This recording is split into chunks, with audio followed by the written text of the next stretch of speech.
Hello everybody and welcome back. My name is Winback and on today's episode of RPG Radio, we're starting a new build. This will be a leveling guide to what I call the Houndmaster build. The Houndmaster is a Deceiver who relies on chaos damage to nuke enemies while a pack of ravenous hounds protects them from the bad guys in close combat. Now with all that out of the way, this is a YouTube video, so feel free to like, comment, and subscribe your heart out while we talk about all things leveling for this build. Now, in case you didn't know, the Deceiver, which is what this build is going to be an occultist and an inquisitor. Those two things obviously counter to each other in the Grim Dawn universe, so we get a nice big nasty negative title. But I think it's just fine. Gives me some Warhammer 40k vibes with those shards of Catan. Now this build is a pet-focused nuke build, which means that we're going to be doing a lot of damage from really far away, really fast, while our pets stand around us and protect us from imminent melee damage. I'll tell you right now, because I will probably forget later on in the video, but pets have three stances. They have normal, aggressive, and defensive. As for leveling this class, aggressive is going to be just fine because the pets really don't have to worry about a lot of damage when it comes to this build through the normal difficulty. So up to level 50 and going through normal, aggressive stance is just fine. However, when you get into elite and ultimate, I would much more recommend the defensive stance because defense lets you control what your pets do a little bit more. They stick to you because they're defensive. They're only going to attack what attacks you automatically, but with your pet attack button, you can still send them out to attack specific targets. Now, if you don't know how to change pet stance, all you have to do is go up into the top left corner of the screen, right-click on your pets, and then you'll set them to defensive, normal, or aggressive stance. You can see right now they have the little orange sword and shield icon next to their nameplates, and that means aggressive stance. So that'll change to, I think, a green shield. Could be mistaken, but you know what? Just click the word, you know how to find it, you're welcome. Now I do want to talk about some quick stuff for this build before we go any further, just to kind of lay out what's going to happen in the video. You're going to get the skills, you'll get the gear, you'll get the devotions, that sort of stuff, but there's a couple things that are really important about this build that may dissuade you from playing it, or maybe they'll, persuade you to play it. But number one, this is extremely mana inefficient. The build that we're rocking uses the Flames of Ignapar, uses Doom Bolt, and it uses a lot of Word of Renewal. So, because of those things, we blow through energy extremely fast. Have to use potions quite a bit during leveling, but with huge damage comes huge mana problems. So, you're welcome for that. Pets don't necessarily die in this build, but they do need to be healed constantly, which is ultimately why we're using Word of Renewal so much, and that is a big, mana waster. So pets do kind of like to take a lot of damage. They're there to tank for you. They're, kind of your front line, so you have to be aware of what their health bars are doing at all times. Pets really require a lot of building. You have to put a lot of gear into their bonuses, and you have to make sure that they're protected as much as you are as a player, but that is ultimately one of the downsides. Fortunately, if you are playing a pet-focused build, what you can take away as a definite pro is that when you're going up in difficulty, whether that's elite or ultimate, your pets are not getting a resistance penalty like your character is. So, if you have 80% resistance of an element in normal, that pet resistance bonus will carry over through all of the difficulties, and you don't have to worry about the game penalizing you like it does when you go up. So that is good news, and obviously it takes a whole lot off your plate if you're focusing on making your hound very houndy. This class also has 0 movement abilities, and as far as I'm concerned, I don't necessarily know that movement abilities are going to be a big deal. I I'm trying to play it as far as I can without the need for a panic button, so we're doing that as it stands, but obviously if you have to have yourself a movement ability, if you don't feel good enough without one, feel free to invest in a glyph and attach it to your character. I don't personally find the need excessively strong at the moment, but that may change as we go up to 80 and 90 or so. Now, your main combo for damage with this build is going to be the Doombolt and Sigil of Consumption. You'll place a Sigil, then you'll Doombolt on top of it, or at least in the early levels of the game, Doombolt is going to do quite a bit of damage on its own, so you may be able to just get away with a single Doombolt. The AoE on that ability is super small, so I recommend using the 2 of them, but again, since we're early on in this build, in this leveling, you don't have to worry about Doombolt not carrying its weight. The third big ability in this build, though, is going to be the Flames of Ignifar, and ultimately, I really don't want to use this ability unless absolutely necessary. Really, what Flames is there for is for thinning out very large crowds in between uses of Sigil and Doombolt. So if Doombolt is on cooldown, we can whip out the Flames of Ignifar to thin the crowd a little bit and make sure we don't take huge amounts of damage.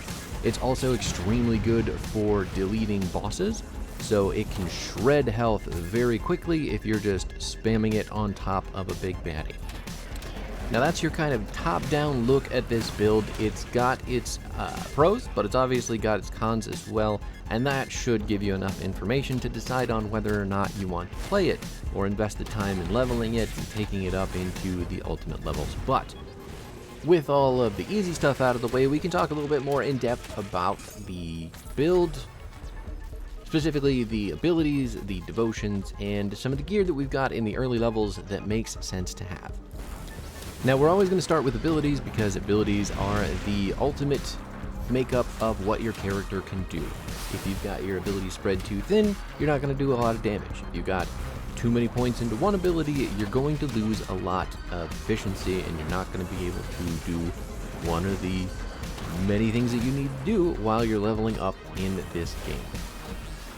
With that being said, though, there's no better time to talk about Doombolt, which is really going to be the signature ability of this build. Damage ability, that is. If we're talking pets, we'll get to that later, but Doombolt is ultimately an insane amount of burst when it comes to chaos damage, and the cooldown is moderately low, so we can get away with basically spamming the ability to deal a lot of damage to higher health targets and nuking those big clumps of enemies to a smaller, more manageable size.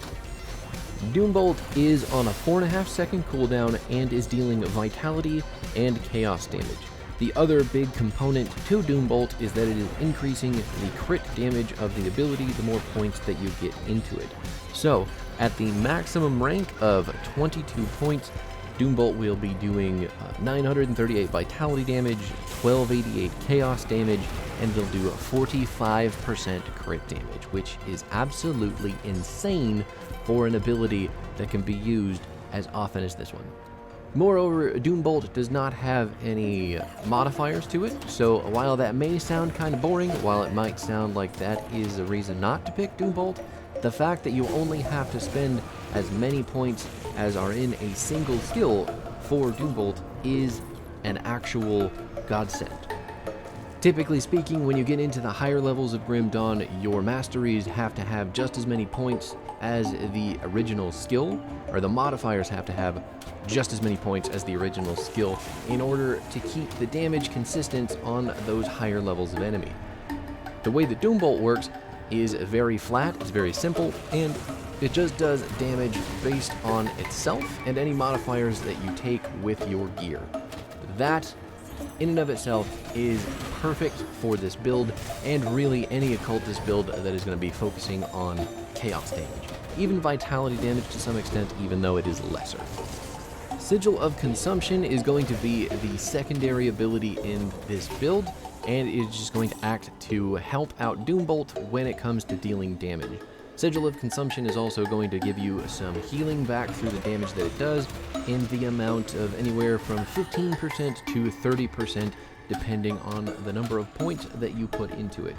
At maximum rank for the skill at 22, you'll get 33% of your attack damage converted into health. So Sigil is not only a damage dealing ability, but it is a lifesteal ability that is incredibly good for helping you clear mobs and keep you healthy while doing so.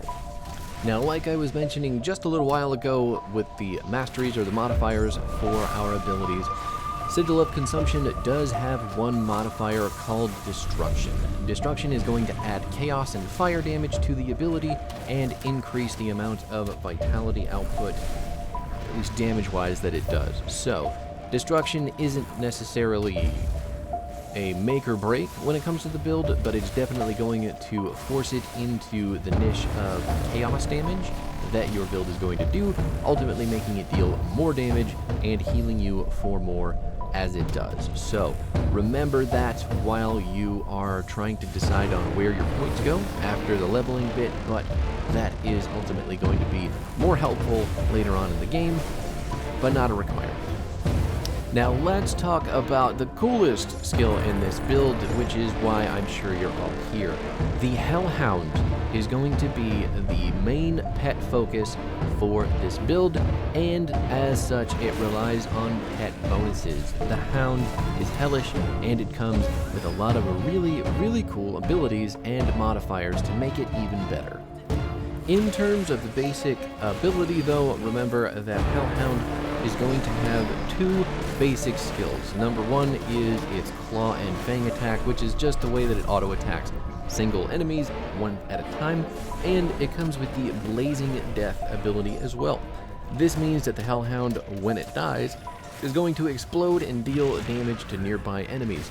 On top of that, if you resummon the Hellhound with the Hellhound ability, it will immediately cast this AoE ability, dealing a bit of damage in an AoE, which is quite fantastic, because resummoning sometimes is a lot easier than waiting for the health bar to refill with your Word of Renewal. The last kind of little niche thing about the Hellhound is that the more points that you put into the base ability, the bigger the Hellhound is going to be. So it might not grow to, screen-breaking sizes, but it will get bigger, and it's just kind of a cool thematic thing that happens. The bigger size could also potentially body block enemies away from you, or something to that effect, but practical uses are probably slim. The Hellhound also comes with 3 modifiers to the base ability, which are going to give it more abilities to cast on its own, and 1 aura. So Ember Claw is going to be a cleaving attack that lets the pet deal double, basically, pet damage.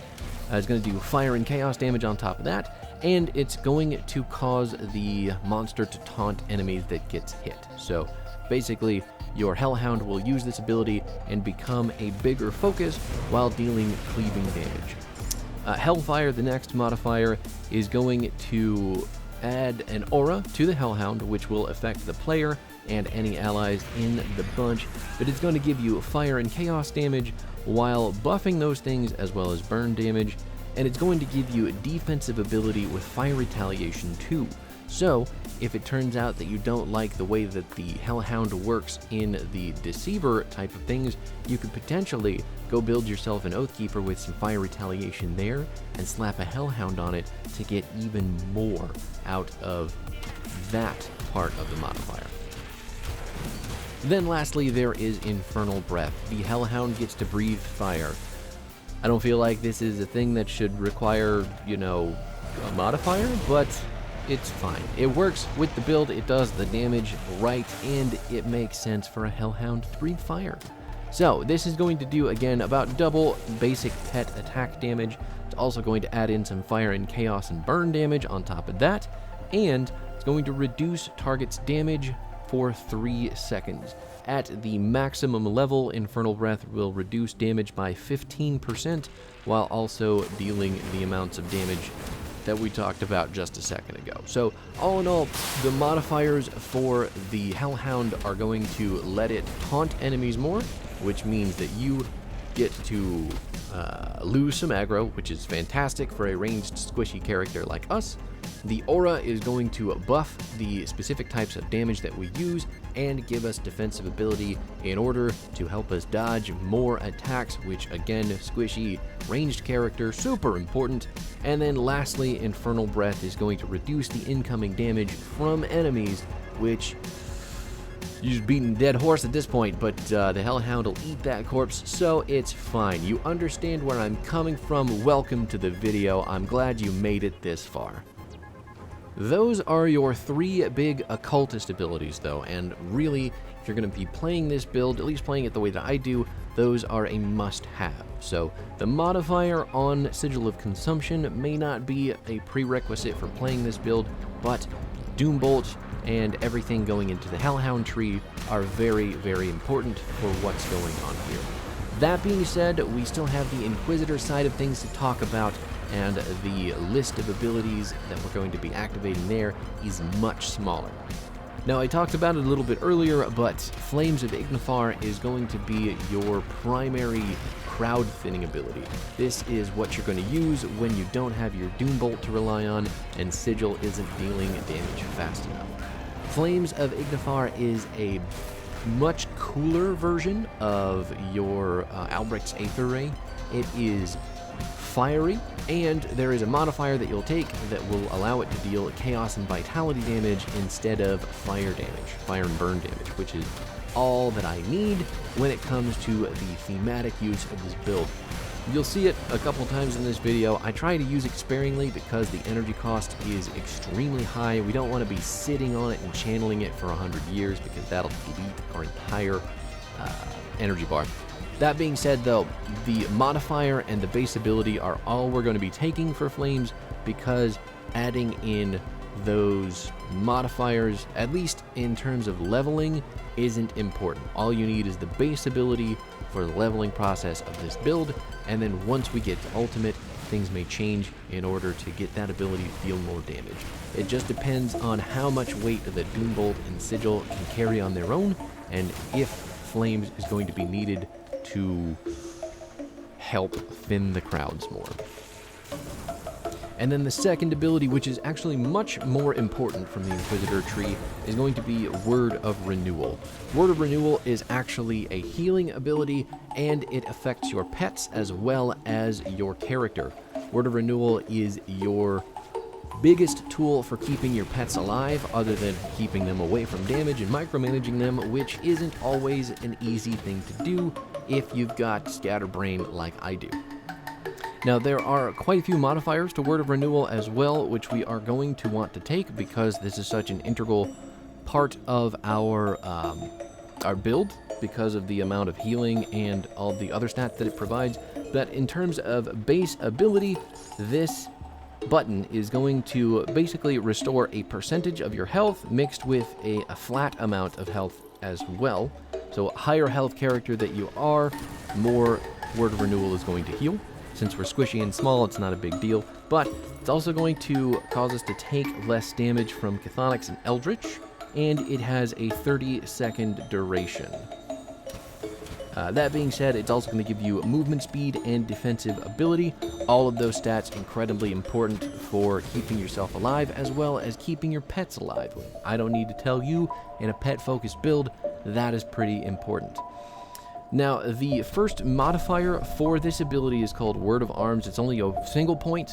You're going to reduce the cooldown of Word of Renewal by 6 seconds and increase the energy regeneration of it by 25%. Seeing as how it doesn't do that normally, you basically get 25% energy regen over the course of 30 seconds when you activate this ability. After that, you have got Vigor. Vigor is going to increase the flat healing amount that the ability does when you push the button, and it's also going to reduce your freeze, entrapment, and petrify duration up to 30%, so making it a lot more difficult to be CC'd while the Word of Renewal is going on. Steel Resolve is the last, and this is going to give you physical damage flat, and it's going to buff physical, elemental, internal trauma damage as well. On top of that, it's going to increase the damage that you do to chthonics, as well as the damage that you do to eldritch, and pile on some aether and chaos resistance as a bonus. So literally everything in the Word of Renewal tree is very, very good and only gets better as the game progresses. You may have noticed a couple passives going on in the background as well. I'll talk more about those in the next video for when we have this character in Ultimate, but really just remember you've got Solisle's Witchfire as a passive going, as well as the modifiers for that. There is also Possession and the Bindings of Bismil. All three of those passives are going to work very, very synergistically with your Hellhound, as well as the damage types that we do, but again, more on that in the next video.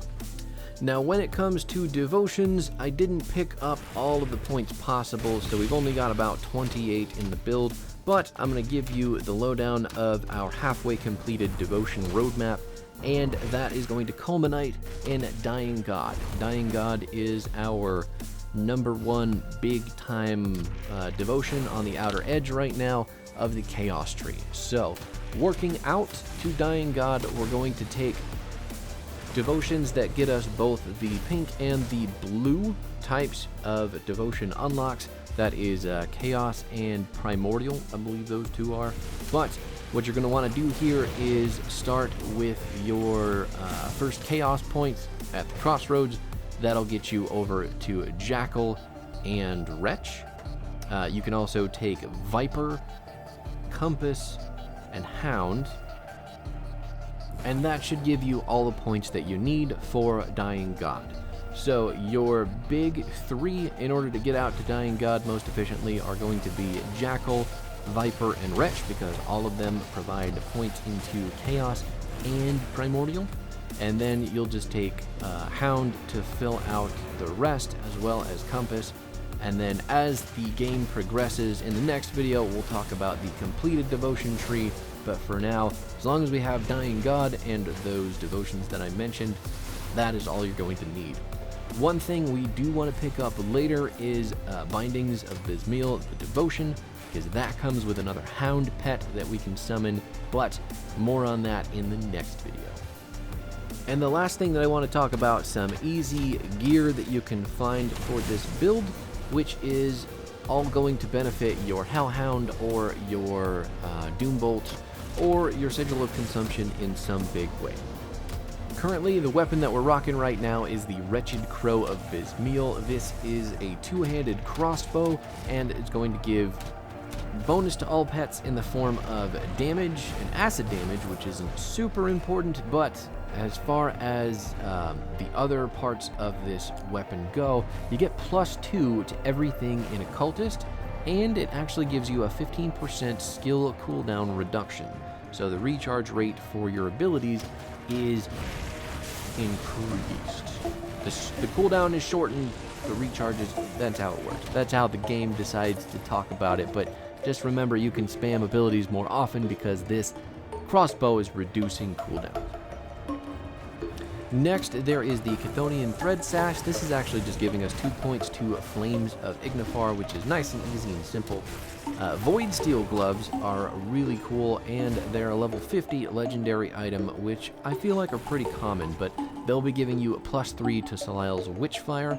If you can find yourself a Devil's Cage Halberd, that is really good for the passive and the root that it does on enemies that hit you, but it also gives you +3 points into Sigil of Consumption.